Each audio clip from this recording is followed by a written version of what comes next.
لیکن اس کے باوجود انسان اس دنیا سے دل لگا لیتا ہے اور کبھی چھوڑنا نہیں چاہتا۔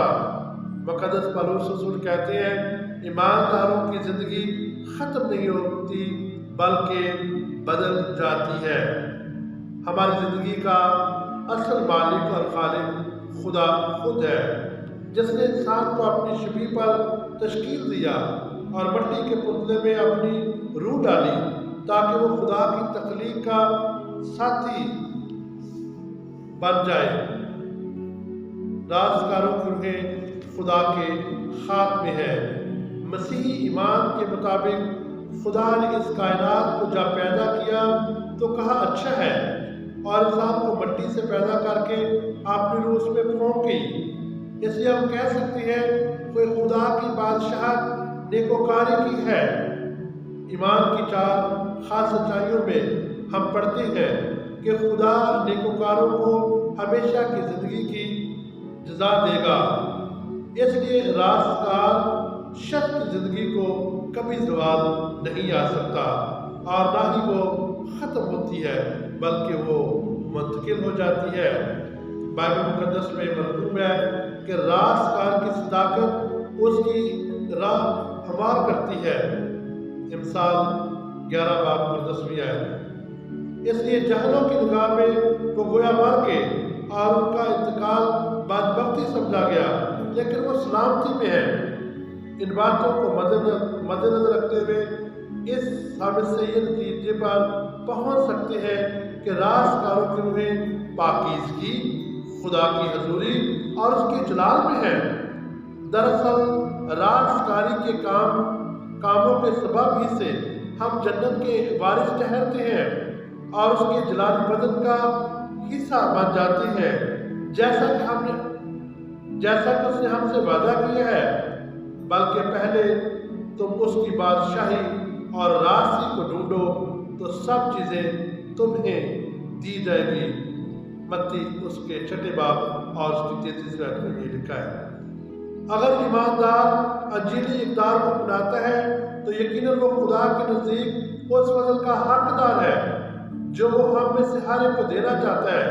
اس لیے خدا کی بادشاہت کے حقیقی وارث ٹھہرنے کے لیے اس کی میراث کی نگہبانی بہت ضروری ہے۔ مثلاً بھوکے کے لیے روٹی توڑنا، پیاسے کو پانی پلانا، پردیسی کو اپنے گھر میں اتارنا، ننگے کو کپڑا پہنانا، اور بیمار کی عیادت کرنا اور قیدی کی خبر گیری کرنا۔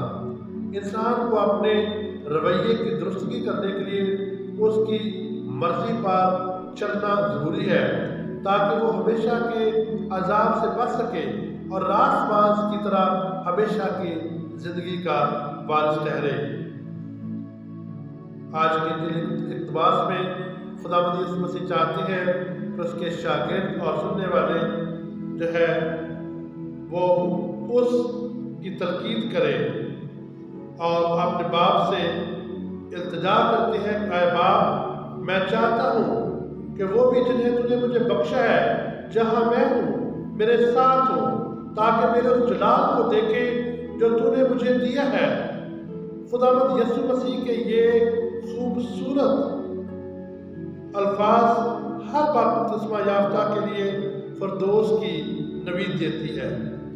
خداوند یسوع مسیح نے اپنے شاگردوں کو نہ صرف زمینی زندگی میں اپنا ساتھ دیا بلکہ آئندہ آنے والی زندگی کی بھی خوشخبری دے کر وہ اپنے باپ کے تخت جلالی پر براجما ہونا چاہتا ہے۔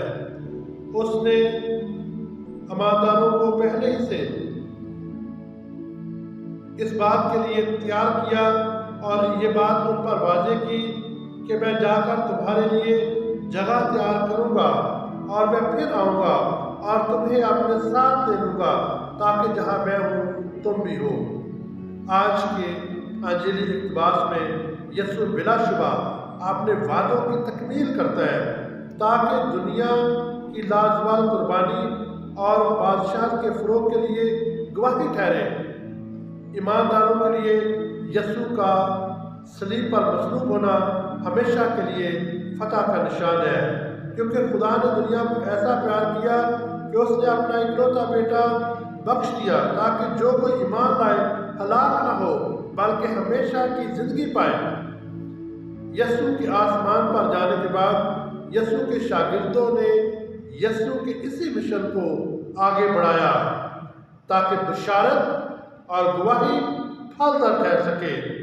پاک کلیسیا مرحوم باغداروں کو جو لقب اسی لیے دیتی ہے کیونکہ وہ صلیب ہی سے فتح یاب ہوتے ہیں۔ آئیے ہم راستگار یا راست باز بننے کے لیے اپنے آپ کو ہمیشہ مثبت زاویوں پر استوار کریں کیونکہ یہ خدا کو پسند ہے۔ راستی اور انصاف کرنا خداوند کے نزدیک قربانیوں سے افضل ہے۔ میرے عزیزو، ہم اپنے مرحوموں کو اپنی دعاؤں میں یاد رکھیں اور ہم بھی ہمیشہ اس کی آمد کے لیے نیک اعمال اور مضبوط ایمان سے تیار رہیں تاکہ جب وہ آئے اور ہمیں بلائے اپنے لائق پائے۔ آپ سب کو مرحوم باغداروں کی بہت بہت مبارک۔ آمین۔